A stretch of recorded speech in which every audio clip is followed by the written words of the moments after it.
When you think of Chinese literature, what comes to mind? Not much, right? That's what kept my next guest busy for decades, trying to bridge the gap between Chinese contemporary literature and English-speaking readers around the world. His journey began in the 1970s at Leeds University in the UK, where he studied Chinese, a subject chosen by few Britons at the time. That's still the case today, I suspect. After graduation, he entered the publishing world in Hong Kong, and the rest is history. Now he describes himself as someone who enjoys wading through hundreds of pages of translated manuscripts. In a world where the little screen and short videos dictate our lives, there seems to be a quality almost counterintuitive. Why does he still believe in books? Why does he still believe in books about China? Why does he still believe in translating Chinese literature to a wider audience? Why does all that matter to you who are watching us most likely from the small screen now? Welcome to The Point with me, Li Xin, and meet Martin Savery, recipient of the 19th China Book Special Contribution Award and chief editor of ACA Publishing. Mr. Savery, welcome to The Point. Thank you. I'm very honored to be here. It's the honor is ours. Thank you so much, and congratulations on winning the 19th Special Book Awards of China. But first of all, as I read through your CV, you started learning Chinese in the 1970s. That's like a century ago. That's right. Nobody would be choosing Chinese, like literally, but why did you choose Chinese? What was the circumstance? Basically two reasons. One was I loved the look of Chinese characters, and I thought if I achieved nothing else in life, I would love to be able to read and write Chinese characters. And then the other thing was, as a young boy, my parents were based out in Malaysia, Peninsular Malaysia, and then Sarawak in Borneo, and of course with all the overseas Chinese in that area. At the same time, my grandparents are in Singapore. You're exposed a lot to Chinese culture, Chinese characters you see around, Chinese food, which is wonderful. So those two things really. And I guess the other thing is I majored at high school in Italian and French, so I have an interest in languages anyway. Was it easy? Was it how many? I would say, how many classmates did you have? Well, it's interesting because at the time they were so worried we wouldn't get a job with Chinese. I was forced to pick a second subject, which I did very reluctantly, which was history. And to give you an example, Chinese was a 4-year course, and the amount of students in 4 years worth of courses was in total about 30, whereas one stream of the history thing, and there were several streams in each year, would be 300-400 people. Wow. So the staff-student ratio was amazing. I bet, and still, well, I guess today the picture is very different. I mean, the number of students who are learning Chinese must have gone up considerably. But and there is a great deal of interest, I would say, in learning about the Chinese language. You know, I think the fascination or the obsession or the fear, whatever you kind of emotion you may feel. So to all of those who may be looking at studying Chinese at this stage, how did you do it looking back? Would you say there's some kind of shortcut, some golden tip that you can share with them? Well, I think the major advantage students interested in Chinese, if they decide early enough, is that they can start to study Chinese at junior school, which was never an option. In my day, you started from kindergarten level at university with no basis at all.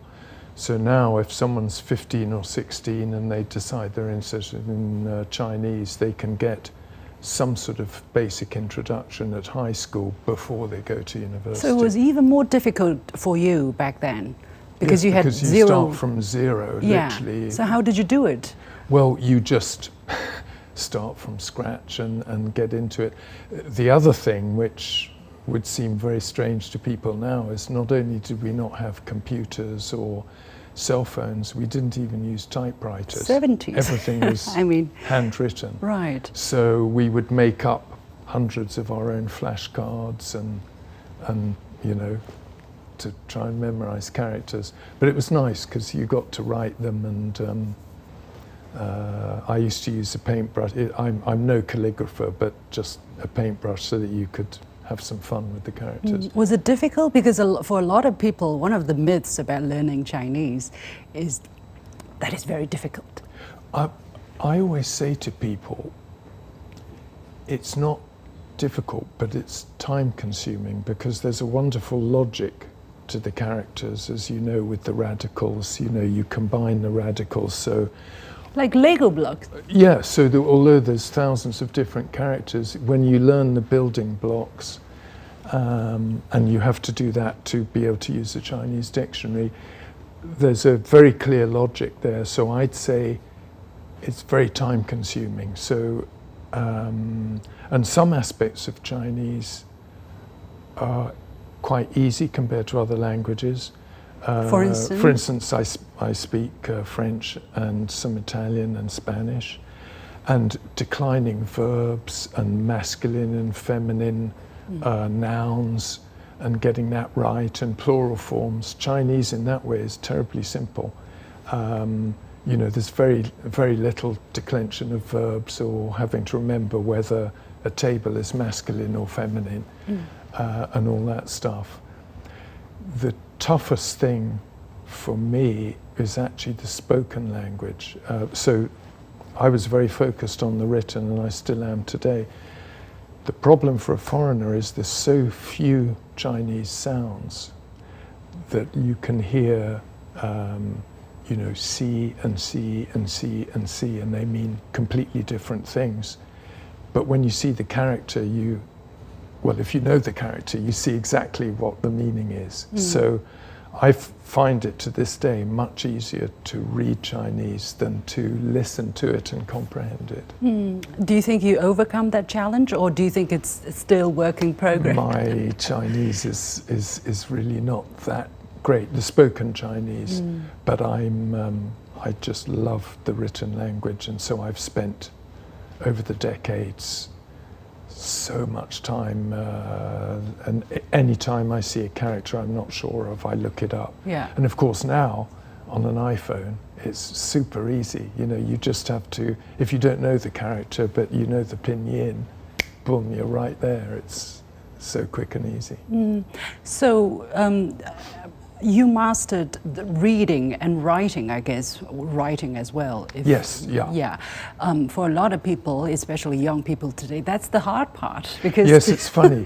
Yeah, right. They think the opposite. But bear in mind also, I spent 20 years in Hong Kong exposed to Cantonese and long traditional characters, which I'm also very comfortable with. In fact, they're so beautiful, the traditional characters. I'm glad the language reform stopped when it did, and they didn't simplify more, because the traditional characters are beautiful.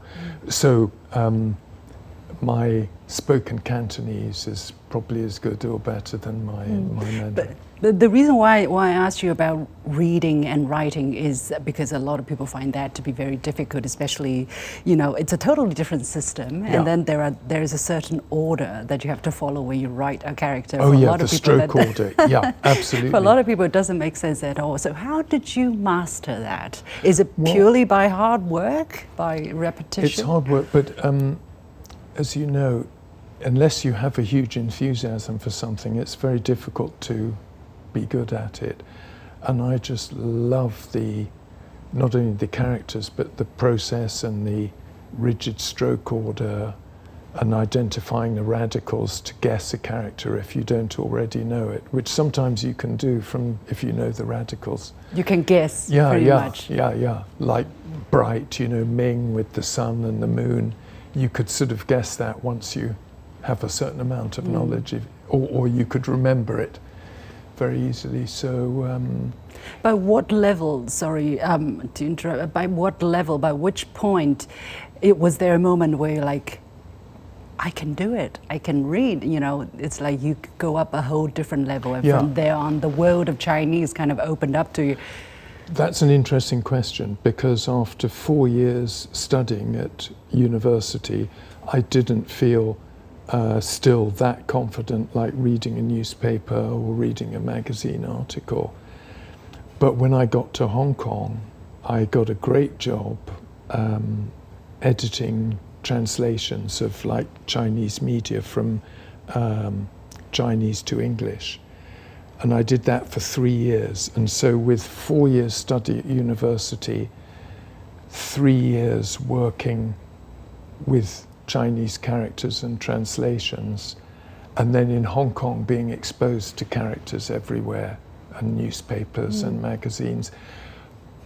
After 7 years, I felt then Wow. pretty confident. I mean, there's still tons I don't know. But yeah, definitely coming out of university, I didn't feel fully capable to read a newspaper. You have a pretty good basic knowledge. Right. So being in that place, would you say, where that language is spoken and used? It makes a huge difference. Makes a huge difference. And although I was 20 years in Hong Kong, for the last 6 years I was working for a technical magazine publishing company, and we had a joint venture Chinese magazine with the Ministry of Information Technology. So I would come up for regular meetings with our partners for that. So I had a certain amount of exposure to mainland China, but the majority in Hong Kong. Looking back, has knowing the Chinese language done to you? Because a lot of people may be asking this question, okay, they want to achieve success in life, they want to get a good job, thinking about today, they want to accumulate wealth, whatever it is. Do you think learning the Chinese language can potentially bring more opportunities or change them as a human being? What would you say in your case? Yeah, definitely. Well, what I found when I was in technical magazine publishing in Hong Kong was I used to read Dao Gong Bao, not so much for the sort of political commentary, but they were very good on economic stuff, and I would learn things from Dao Gong Bao sort of commercially about companies or port statistics, which you wouldn't see in English.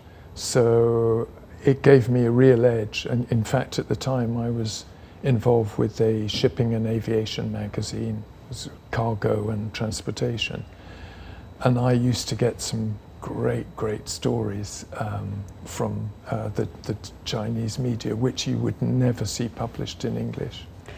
Well, some people would say, look, right now we have social media. The digital media is really at your at a click away, and then you have AI. You have a great ease for translating anything from any language to any other language. Why should people still go and take the pain to learn 3,000 characters looking very strange? Yeah, it's a good question.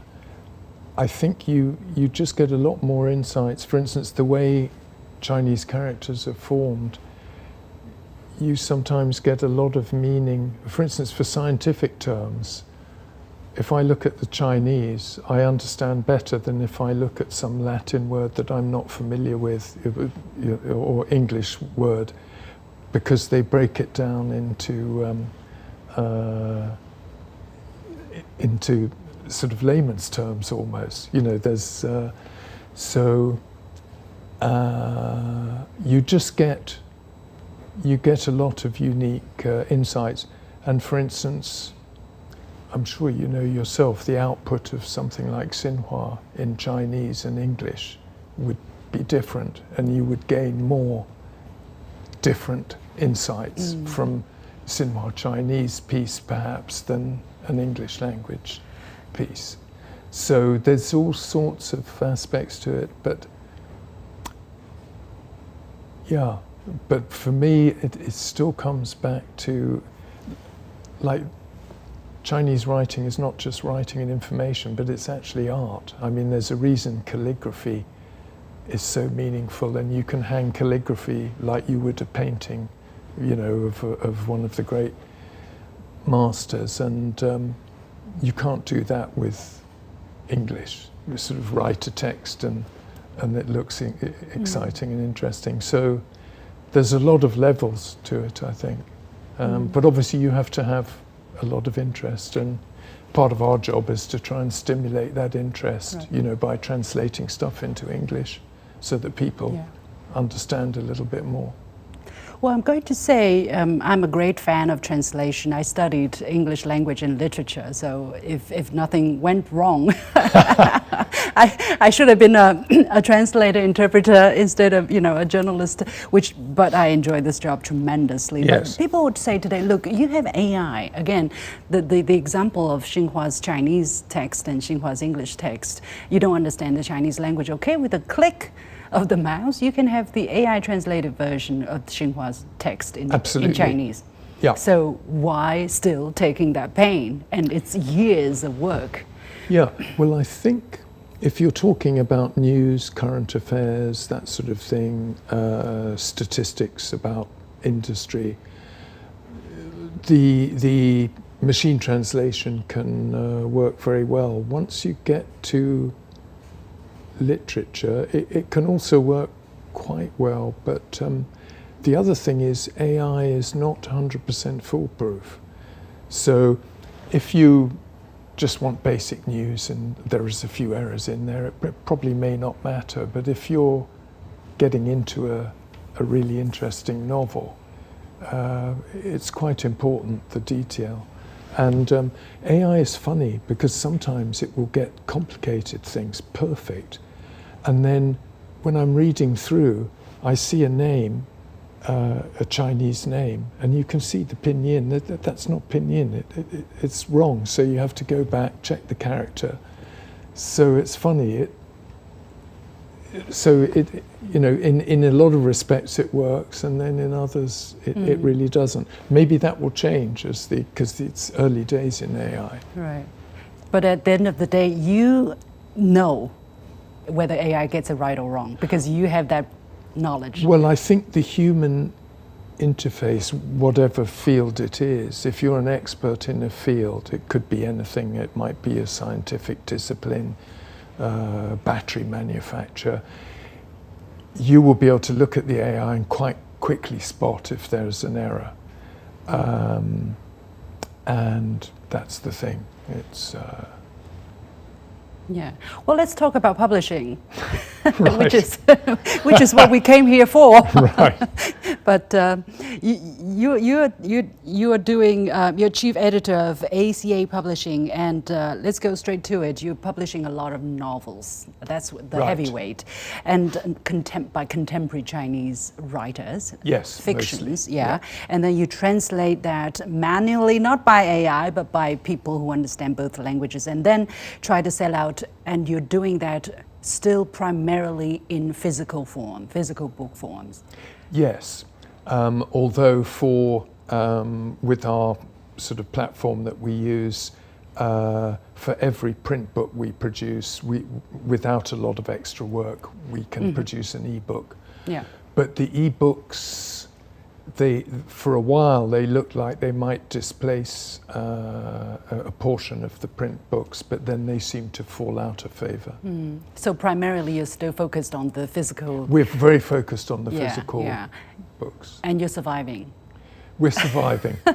we won't get terribly rich publishing translated works from Chinese to English, but we're really into it and we enjoy it, and we can definitely survive. And we always, you know, with book publishing also, there's, I can give you an example. We have quite a close relationship with Bloomberg.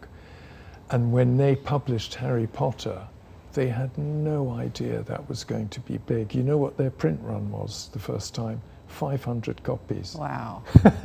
And they went on to sell millions or maybe tens of millions. So you've always got that possibility that one of the books that you may or may not have thought would really gel with the audience just suddenly makes it.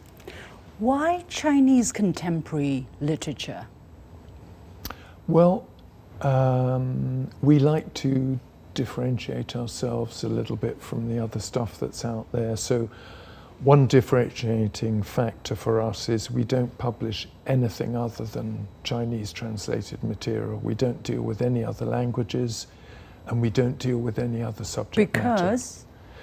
Because we just like to focus on that. And there are lots of other book publishers that publish all sorts of other stuff. And we'll never be able to compete with the big boys like Penguin, Random House and all that. But you think there is big enough market for Chinese specific translated work? In time. Obviously when we started, the market was very small. But we were sufficiently keen to give it a go, and we enjoy being involved with that we thought let's just give it a go and see where we end up. Obviously if it doesn't work, at some point you stop. How long has that been? Well, that's been, if you look at the evolution of the company, it was opened a Beijing office in 1989, and our publisher Wang Ying then developed the company. Initially it was focused on representing foreign media in China, and we produced something called the China Business Handbook. But that product, after several years, was basically killed by the internet, because it's so much easier to put a guide to a city or a country on the internet. So then we moved into the non-fiction. Initially ACA Publishing was only non-fiction, and that would probably have been around in the 90s at some point. And then in the past 7 to 10 years we branched into the fiction. And you stay there ever since? That was the progression. Yeah. Yes, I mean, I would like us to still do more stuff on the ACA side, because I love the political, economic, social, technical stuff, as well as the fiction. Yeah. So we have another editor who specialises mostly in fiction, and I specialise a lot in the non-fiction. But because of the workload we have, sometimes I do fiction and he does non-fiction. I see. Do you think there is a genuine interest in that, or it's a market that you have to cultivate? I mean, are people getting more and more interested in reading Chinese literature, contemporary literature? I think it's a combination of both. We have to try and push and promote it as best we can, and we do that not just with emailing to mailing lists and social media, but with events, bringing Chinese authors to universities, Manchester, we've done Manchester, Leeds, SOAS, or to Guanghua book shop, store or something. But then China, you see, years ago you could ignore China, but today it's plays such everywhere. A large role, you can't ignore it. So naturally a certain percentage of people start to get curious. So those things are working in our favour in terms of people's interest. And the other trend is that translated material used to be looked down on. People think, well, I don't want to read some sort of funny translation, I want to read, an original author. But that's changing, because as people become more curious about stuff from China or Japan in other languages, they're more open to a good quality translation, because it just opens a door which would otherwise be inaccessible to them. And there's been a survey recently in the UK showing that sort of openness to translated material is actually increasing, which is nice, because we were always a bit concerned about that in the past and the prospects for our business. Well, that means people are more outlooking, more open-minded about different cultures. They have to be translated, otherwise they have to... Absolutely. They're either translated or they're just a closed door. Exactly. So that's a good thing. But again, I'm asked this question all the time by my foreign friends. They would say, Xin, where can I get a good book if I want to understand China? And I always am at a struggle to tell them in a short sentence, because you do have some books about China in a Western bookstore, for instance, but mostly it's not written by Chinese, and mostly, very often, it's negative or painting China in a certain and media, especially mainstream media, can be rather negative. So can I refer people to reading translated Chinese fiction of today? What does that do to help them understand today's China, if at all? Yeah, personally, I think that is the best entry point, rather than making someone slog through a history of China. 5,000 years. Yeah, start them on a really well-written, fascinating novel. And preferably not too long, because especially if it's someone who's, forget China, who's not even interested in reading books at all, I think a thick book can be very intimidating. So, my personal favourite of all the material I've been exposed to is Su Tong, Yellow Bird. I just love that novel. Su Tong. So I would recommend that to anyone. Yellow Bird. Yeah, okay. And in Chinese, in case people are not familiar with the English translation, in Chinese would be, the yellow bird would be... Huang Cue, I think. Huang Cue, and it's... Huang Cue Ji. Yes, Huang that's Cue right. Ji. Yeah. Okay. Yeah. In case people want to look it out, Yeah. Why that book? Why that book? Because it's a wonderfully written novel, so it operates on several levels.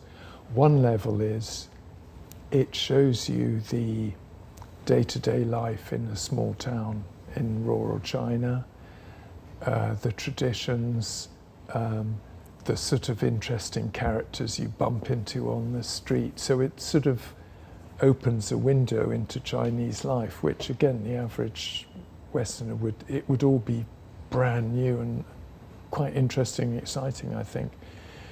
The second is it's rather sad and tragic as well, but it's also hilariously funny. So it's punctuated with this sort of tragedy and sadness and just complete hilarity. It's just beautifully written. And then the other thing is it's a sort of tragic love story as well. But you're not aware that it's a love story until you get really towards the end of the book, because there's interactions going on, but you don't really know the feelings. And this comes down to the quality of the author. It's beautifully written. And I'm happy that we did justice to the original in the translation. So, for instance, if anyone was asking me where to start, whether it was that book or another one, I would start with the fiction, and then I think when people are exposed to day-to-day Chinese life and interesting characters, they might think, I'm quite interested in China, maybe I'll look at least the modern history and just learn a bit more about it. Yeah. This book, Su Tong, I understand, he is actually quite well known and he's been on the scene for decades. Yeah. My understanding sometimes is there is like somewhere between 2010, somewhere around 2010, it's like there is a watershed moment where China became a very different place than the old China experts would understand. Yeah. There used to be a lot of people who were theorizing about China, but when they actually come to this place, they will find it, very different place. Of course, because of the onslaught of the internet, of mobile technology, and the people who were born, the young people who were born after the 2000s, 2010s, even, they have a totally different mentality. So, do you think the kind of novels that you were translating, or your company, do you think they can adequately reflect this very complex modern society that's China today? I do, because I think China, in common with many other countries and so-called highly developed countries, you have huge differences between urban life and rural life. For instance, in Italy or Spain, you can go into villages in the countryside that haven't changed since medieval times. Whereas you go to Madrid or Barcelona or Valencia and you have super modern cities.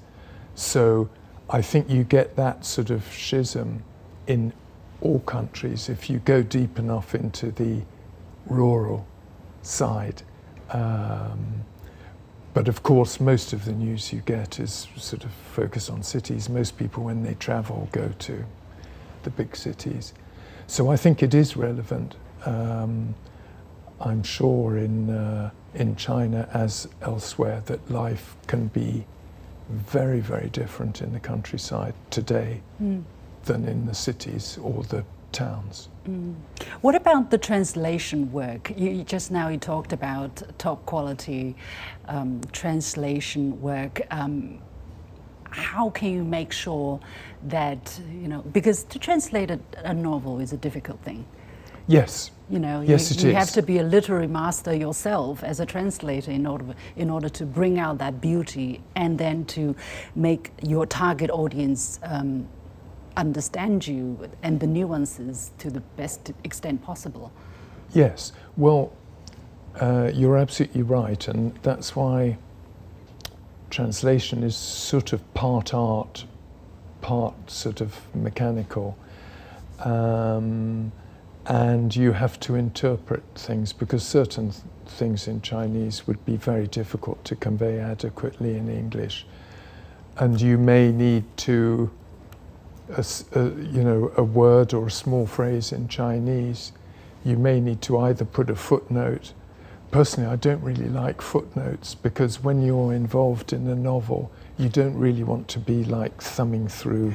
It becomes an academic paper. Yeah, that's it. So where possible, we try and just elaborate in the text if there's this sort of extra meaning to be had. So yes, it is a little bit of an art. But then the other thing is now, if you use Baidu search or Google or something, and there's, for instance, some cooking implement that you're not familiar with, the internet is really very good now, especially with the AI, to help you understand what that is. Right. So from a research point of view, it's much easier to check facts and things if you can see the Chinese as well as the English. And you see, the other problem with translation is often the English, if it's done by an English translator, will read beautifully, but it doesn't always accurately reflect the Chinese. So for instance, if they maybe don't understand something and they can't be bothered to go and research it, they may just gloss over it. Yeah. And so that's what I'm looking for when I'm editing. Apart from enjoying the story, I'm just looking for things which think, you know what, I'm just going to check that. Because I think it's very important in translation. It's got to read fluently and well, but it also has to be very accurate for me. Right. I don't like departing a lot from the original. Loyalty. And I don't think the author would like that either. Because you end up, it's not your work, it's their work. Right. I appreciate that, because otherwise, exactly, we are thanks to the genius of the translator, we're able to appreciate the original masterpiece, right? Yes. And to the best possible extent. But again, I still worry a little bit. Maybe I'm wrong in this digital age, where people are just constantly wiping short videos. Yes. And or listening to things. Yeah. Because our eyes are totally overused. Yeah. So how can you convince people that it still makes sense, it still gives them certain value beyond knowledge, or the usefulness of other materials they need to get, to read a physical book that is minimum this thick, Yeah. 2-3 centimeters? Yeah. Well, it's a good point. I think that for starters, sometimes one is surprised. For instance, we published a book by Jia Pinghua, Old Kiln, and it's 900 pages. And we were very worried about the length of the book. Sometimes when we have a book that long, we consider breaking it into volume 1 and volume 2 just to make it more manageable. But that book actually was received very well, much to our surprise. I think partly because we had the benefit of Jia Pinghua himself coming over and doing a sort of roadshow with us around universities and stuff. And of course, he's, even in foreign circles, he's well enough known. He would attract a lot of people. And I think we can draw a line there between sort of current affairs, news, technical data, which you can consume in a podcast or online, and the escapism, which is part of the reason to read a novel. Unfortunately, people who don't read books wouldn't really understand how that works. So but that's the real value, to just take a step out of your busy life with all this scrolling here and there and every minute filled with something, to say, I'm going to take a couple of hours, I'm going to go and sit in my favorite armchair with the book, and I'm going to escape into another world. Does it take a lot to start to read? Because for a lot of people, it sounds like a quite tall order to sit down. Let's not talk about a couple of hours. For half an hour, You're right. I know this because I have made the point of forcing myself to sit down and read for, I set the goal for 1 hour a day, but it's Right. actually very difficult. Yeah. Because you're either too busy or you're too tired. You're not ready to sit and focus.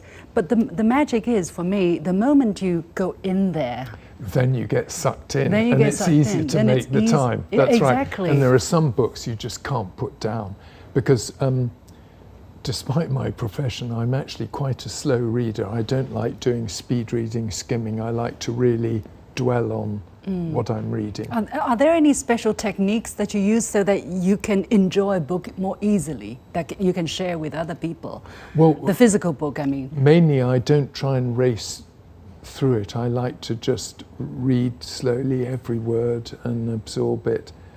But as you said, and some books I start and it's a real bore and I can't persevere with it. By which line, by what time mark you would say, okay, I'm going to get the first normally page? I give it some time. No, I would always give it a couple of chapters. Okay. And think maybe it's a slow starter. But sometimes you just think, you know what, this really doesn't hold my attention. What would be the hallmarks of a good book? Because again, I'm using you for my own benefit. I would go into a bookstore and I'm really wanting to buy a good book, but then to see the sheer volume of the books in front of me, I'm discouraged. This is one thing. And then Yes. every book looked good.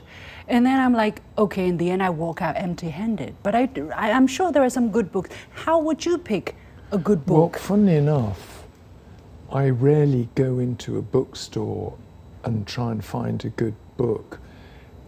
Most of the books I've bought, whether they're e-books, audiobooks or print books, I've had a newsletter and someone's commented on a book and I think, wow, that sounds interesting. And then I go and look online for a review and then think, right, I'm going to get that. And for instance, I'll talk about one book. It's not related to China, but I heard, I forget through which medium, a book about a sniper from Finland in the Finnish-Russian War, which I'd never even heard of. I didn't even know there was a war. And I heard about this guy and his techniques. He was the most successful sniper ever in the world. And I just thought, wow, that's fascinating. And I don't know anything about Finland and Russia and what went on there. So I ordered the hardback book from my local bookstore.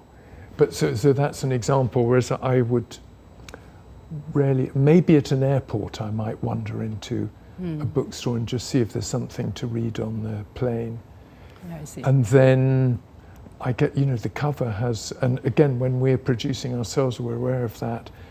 The cover art often has quite an influence, first of all, to attract your attention.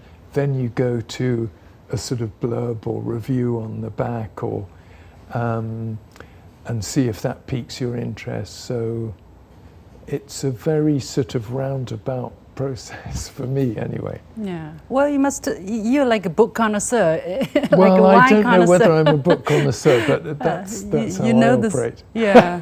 Well, what not to buy? If you see something like, okay, no, I'm not going to buy this book. Has that ever happened to you? Oh yes. Well, a lot of these sort of bestseller thrillers, I have no interest in at all.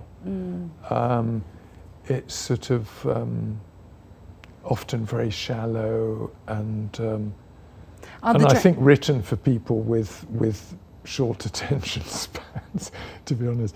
I prefer something which really resonates with me, and often I'll know quite quickly.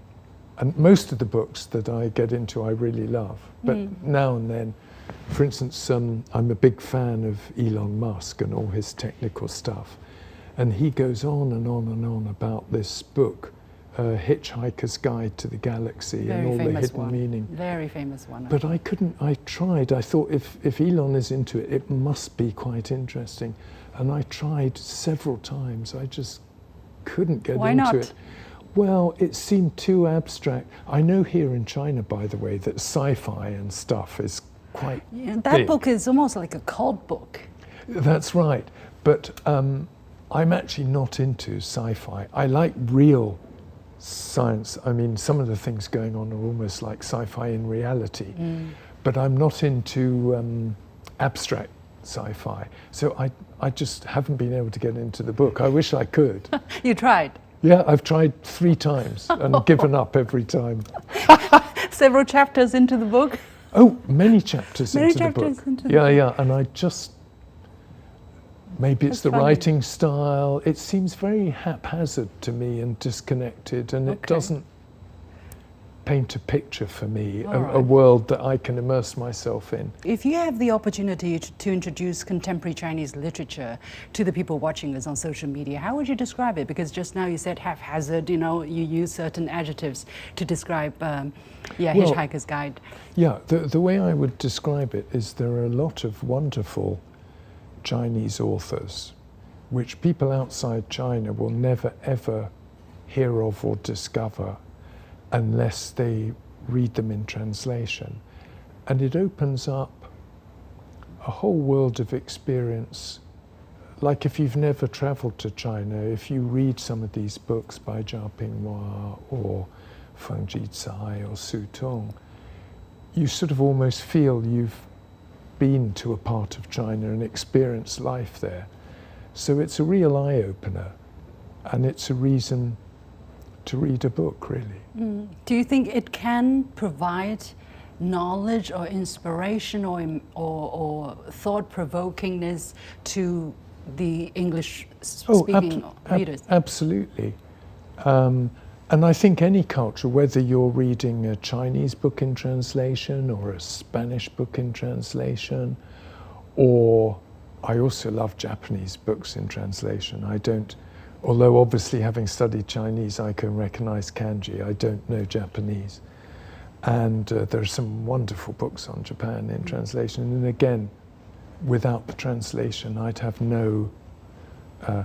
one of my favorites there was something called The Nobility of Failure, how in Japan, to fail hugely is not necessarily something to be ashamed of. It's sort of almost admired. Because again, to fail, you have to try at something and be ambitious. So yeah, I just think for all those reasons, and fiction is a nice way to start, because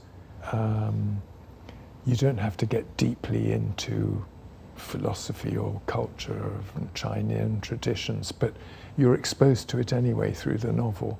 And then you probably get curious, and then maybe you want to go to Tao Te Ching, you know, Confucian Analects and all that type of thing. How does it feel to win the Special Book Awards of China, the highest honor?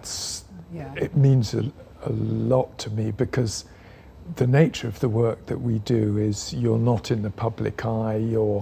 A lot of my work I do alone, remotely from the company, poring over, you know, tens of thousands of Chinese characters. Yeah, you were saying text. You're someone who enjoys wading through hundreds of pages of translated manuscript. That's a lot of work. Yeah, no, I love it, and you know, I'm always coming across characters that maybe I knew once and I haven't seen recently, and I forget it, and I always so I just quickly check. So it enables me to keep my written and reading Chinese current, even though I left Hong Kong in 2003, and I've only occasionally travelled back to Hong Kong and China. So we're talking more than 20 years I haven't been here. But on paper, through this work, I keep my Chinese reading very current.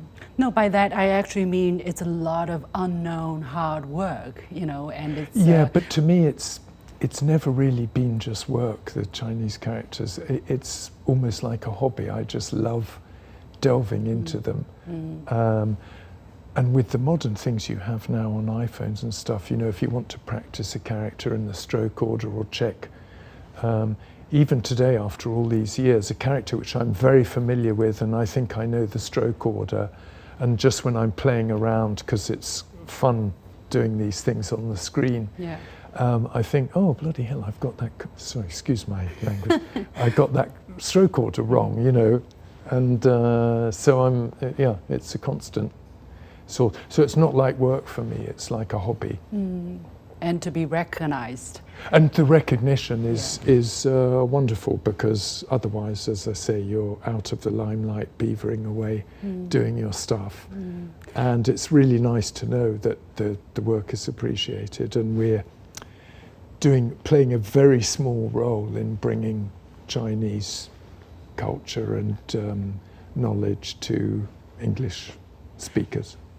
Do you have to defend what you do? I mean, by that I mean sometimes people would, when they talk about China, they talk from a certain perspective, you know, derogatory very often, but you are not worried about showing the positive side of China, saying good things about China. But do you have pressure? Do you know, have to explain? Sometimes people, you know, have misgivings, but often, you know, if there's misunderstanding, it's very easy to have suspicions and misgivings about stuff. So, you know, part of that is obviously I share my knowledge of things. It does annoy me that, and of course mainstream media is often like this in any country, but they like to dwell on the negative. For instance, before I had the wonderful opportunity to meet Wang Meng on Sunday evening. A very famous Chinese writer, very well He's respected. wonderful. And he's in his 90s or something. He's 91. Yeah. And he's fit as a fiddle. I mean, I met him. He's only this high, but he's strong. Very energetic. Super energetic. And so to prepare myself for that interview, because I didn't know a lot about Wang Meng, I'm going to edit his latest book, which is his autobiography, which would be fantastic, Wang Meng, Ba Shenyan, Guta, or whatever it is. So I did a bit of prep, and actually our marketing manager, Daniel Lee, said, oh, there's a good New York Times piece about Wang Meng, which, just to give you some background. And it was interesting. It was very long, but terribly negative. I mean, it made him out to just be a cipher that, and it's just disappointing because, yes, there are negatives and positives to all people and all countries. No country is immune from negatives, especially if you look at the US under Trump. But so I prefer to focus on the positives because there's already a lot of focus on the negatives, and but that's changing because you've got these dynamic Chinese companies like the dynamic US companies that are really impacting the whole world, and that generates a curiosity about China, and people say, well, actually it can't be all bad because I bought an Xpeng last year and it's incredible and it cost me 2/3 of the price of a BMW or something, and it's brilliant. So that, funny enough, the commercial side of things, I think, is really opening up people's minds to think, oh, maybe China isn't all bad. Maybe there's some really good stuff there as well. Just some, not much. Yeah, just a little bit. But really, yeah, it's for someone who has been learning Chinese for more than 50 years, over the past half century, my goodness, if you think about it. Yes. And then for people who have come to China so many times, including Hong Kong, of course, the mainland as well, how would you describe really the change that the country has gone through? Are you able to, describe it in a simple enough way? Absolutely. I mean, it's colossal. And funnily enough, my exposure to China, I graduated just before the 80s when the reform and opening up started. And so my career has spanned China's 40 years of opening up. It's been like a mirror. Yeah, absolutely. And it's incredible. And I've had the opportunity. I mean, when I first traveled to China, I'll give you one concrete example. I traveled from Hong Kong in midwinter, December 1982, my first trip to Beijing. It was 3 days in a steam-driven locomotive, hard class, wow, in a train that's packed, like you still see today in India, just packed with people. And more recently, in 2013, I did a trip with my publisher around the Yangtze Delta, and she prefers to take the train than domestic flights. So I thought that was going to be a bit of a bore, but my God, we got into Beijing station, super modern, like a modern airport. The high-speed train, basically we left Beijing at 11 p.m., arrived Shanghai 7 a.m., very comfortable sleeper, smartly uniformed staff like you'd have in an airline. The difference, and that was what, 1982 to 2013, so it's, my maths is not great. 30 years? No, 50. What, 1982 to 2013? Yeah, 40 something like years, that. Yeah. So the difference is huge, and of course China now has the Sorry, 30 years. 30, that's what I thought. So, and of course China now in that time, it's got the most extensive, fastest, best quality high-speed rail network in the world. Can you put your finger on what really brought about these changes that people can understand? Yes, well, I think it's this very pragmatic brand of socialism that China has. And it started, I think, with Deng Xiaoping saying, with this pragmatic style, it doesn't matter if a cat's white or black as long as it can catch mice.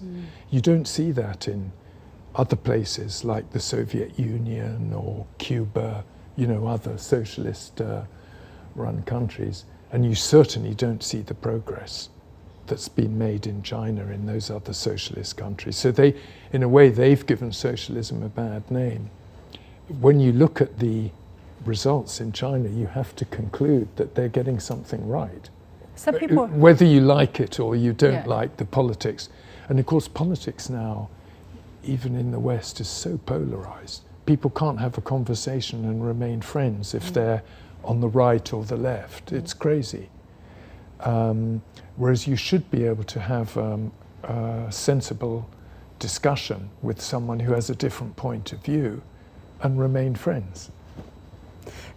Do you think China is still socialism? Yes, I do.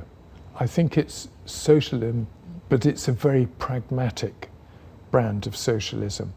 For instance, I'll give you an example. In the UK at the moment, we have a socialist government where they're complete ideologues, but they're not practical. China, I've also heard it said, I don't know how common the phrase is, that if you look at China, China is run by engineers and the US is run by lawyers. And I know which system I prefer. So it's this pragmatism, but I think still socialism is very much a part of China, but on a very pragmatic level. And the other thing is, all the world's most dynamic companies today are in China or the US. If you look at the market cap of all the leading companies in the world, and that's driven by very dynamic CEOs and founders in China as well as the US. The difference is in China, nobody knows these guys. You know, people like Robin Lee, people know Jack Ma to a certain extent, or Pony Ma of Tencent Holdings. And one new area which I think we really want to tackle on the ACA side, the non-fiction side, is bringing some of these biographies of some of these dynamic guys. Because, for instance, if you think of Meta or Facebook, immediately you know about Mark Zuckerberg and his dynamism. And I think it's important for these successful dynamic Chinese companies that people think, oh yeah, Pony Ma, he's amazing, you know, and he did this and that, and he came from nothing. And my eyes were opened to that in a book I edited on Zhongguan Sun. And how China's science and technology began there. And, you know, it developed military stuff, the first atomic bomb, the first satellites. But then from that sprung civil engineering and science and tech. If you can bring these stories of the founders to life so that these Chinese CEOs are as well known as Zuckerberg or Elon Musk, or Bill Gates, I think that could do a lot for the next big Chinese understanding. So that's what we're aiming for. Good, but a lot of these guys are quite shy. It's difficult to get them. 2026 is the 105th anniversary of the founding of the Communist Party of China. I know for a lot of people this word carries some kind of, you know, they like what they're seeing in China, or they're fascinated with what they're seeing in China, but they are reluctant to acknowledge what the Communist Party of China has done, or to acknowledge that the Communist Party, a Communist Party, is able to achieve such unbelievable transformation. Do you think certain credit is due where it's due for the CPC on this occasion? Oh, absolutely. I mean, if you look back at we've been talking mostly since the 80s to the present, but if you take it back further to the early 20th century, when the words you would associate with China is sick man of Asia, and you look at it now as the second most powerful economy in the world, and how many people have been lifted out of poverty in the past years, and that whole transition. If you just look at the Communist Party members in China, it's about 93 million. That's bigger, far bigger than the populations of most countries. Just the party members, if you forget about the rest of the population. So yes, I really believe that the the transformation has been incredible. And you see, driven by the government and the party here, there's a huge ambition. In many countries in the West, this sort of ambition to do great things, it's not there anymore. They sort of almost don't believe they can achieve it. And it's the pace. One of my favorite guys, Elon Musk, says innovation is not enough. It's the pace of innovation that matters. And the people who innovate fastest will win. That's it. And China in that race is very well equipped. And the other thing about the Communist Party system compared to a democratic system with multiple parties is these elected people in places like the UK and the States have a very short-term view. They may only be around for 4 to 6 years. So they're not interested in starting a great project that will take 10 years to do because they won't get the credit. They won't be there. So China is able, because of its system, to take a very long-term measured view of development, and that's worth a lot. So yeah, I think it deserves credit. I wish they'd get more credit. They probably won't get the credit they deserve, but congratulations on the 105th when it comes. It's quite a milestone. Thank you. It matters a great deal. Okay, I'm not yet a party member, so I can't take that credit. But I would say, yeah, it's incredible, and it's not just for the country of China. It has huge implication for the rest of the world. Yes.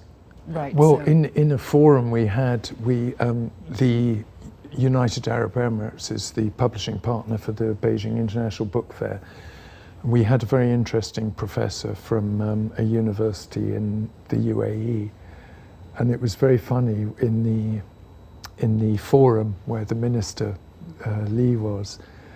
He said one thing the UAE likes about China is they're not troublemakers. And he didn't say the US was, but everyone laughed because they knew what he was saying. So yeah, China is really a force for stability in the world at the moment, whereas the US under Trump panics a lot of people, even allies of the US. Well, we certainly don't want to make trouble. We want stability. No, we want stability because only then can you grow. Yeah, right. When you that's have right. Disruptions, well, unless it is a technical disruption that keeps you, going technically and progressing. A systematic disruption is not good. It's No. in a political system. That's No. Anyway, I have to leave it there. Thank you so much once again, Martin Savery, for sharing with us your wonderful insights. Thank you once again. Thanks very much for having me. That's Thanks. great. And with that, we come to the end of this special edition of The Point with me, Lu Xin. As always, you can follow me on Facebook, X, and YouTube using the handle Lu Xin in Beijing. On behalf of the whole team, thank you for watching. You've got the point.